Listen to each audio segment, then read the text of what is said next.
Bonjour et bienvenue chez Peps. Dans la perspective sensorimotrice, on essaye de se mettre à la place du bébé pour comprendre comment il appréhende le monde extérieur. Tout d'abord, les bébés bougent et en bougeant, il ressent les effets de ses mouvements, il ressent les surfaces sur lesquelles son corps est posé, les bras de ceux qui le portent, son lit, et cela à cause de la gravité. Mais aussi, il est doté d'autres capacités. Il entend la voix des adultes, les bruits autour de lui, il voit et sent les goûts, les changements des températures, les matières qu'il touche et beaucoup d'autres sensations. Mais de quoi a besoin un bébé pour se développer en termes d'environnement? Un bébé a besoin d'un environnement adapté, ni surstimulant, ni sous-stimulant, ni incohérent en termes de stimulation. Et quand je parle d'environnement, je parle de tout ce qui peut provoquer une réaction chez les bébés. La gravité, les odeurs, les textures, les sons, les choses à voir. Et n'oublions pas qu'avant tout, c'est nous, les êtres humains, qui sommes porteurs de ces agents-là. Nous avons une voix, un visage, une odeur, une peau, un goût, des bras qui se tiennent. Un bébé a besoin de découvrir, ensuite de comprendre avec son corps, sa bouche comme moyen privilégié, puis ses mains, ses yeux, ses oreilles, les sensations offertes par les objets et les personnes qui l'entourent.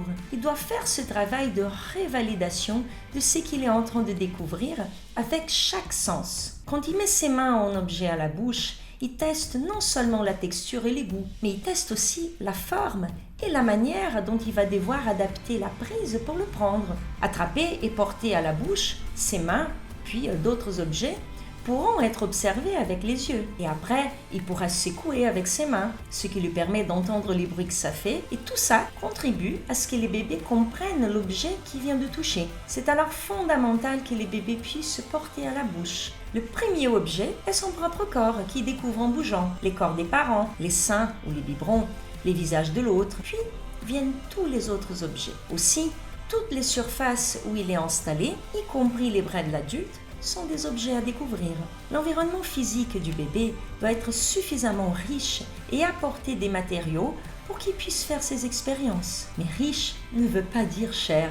Pas besoin d'acheter plein de jouets ou du matériel onéreux. Le bébé a besoin d'être mis en situation pour aller chercher ce qui va alimenter ses découvertes et de ce fait, ses expériences et ses apprentissages. Être mis au sol, sur un petit tapis d'éveil par exemple, est une bonne manière. Les bébés expérimentent le dur par rapport à la souplesse de son lit. Il peut bouger son corps sans entrave. Il peut se tourner vers quelqu'un qui lui parle ou vers un bruit. Il peut se mettre de côté pour expérimenter de nouveaux appuis, puis se retourner sur le ventre et ressentir toute la partie avant du corps.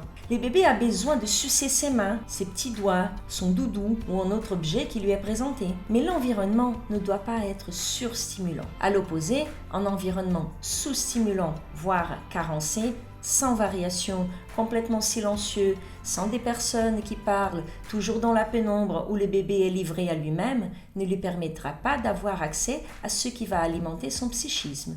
Pendant les 3 premières années de vie, les bébés et les jeunes enfants ont besoin d'expériences en 3 dimensions. Ils n'ont besoin ni de portable, ni de tablette, ni de télé. Ce type de stimulation est trop important pour les capacités du tout petit et réduisent son champ d'expérience. Les visuels est sursollicité, mais sur un champ qui est très réduit, celui de l'écran.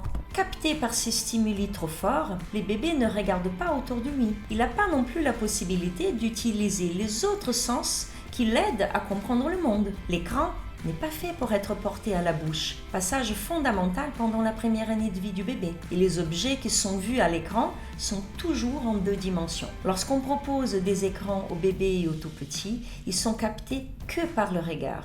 Et ce travail de construction en 3 dimensions est perturbé. La période sensorimotrice est fondamentale pour que les bébés mettent en action ces systèmes sensoriels et moteurs. Toucher, sentir, regarder, tout en bougeant son corps. Plus tard, quand il aura fait toutes ces expériences, il pourra regarder attentivement les écrans pour comprendre ce qui se passe. Une dernière chose, on parle souvent de surstimulation ou de sous-stimulation, mais on parle rarement de distimulation ou bien de stimulation non cohérente. Ce sera le sujet d'une prochaine vidéo. À bientôt!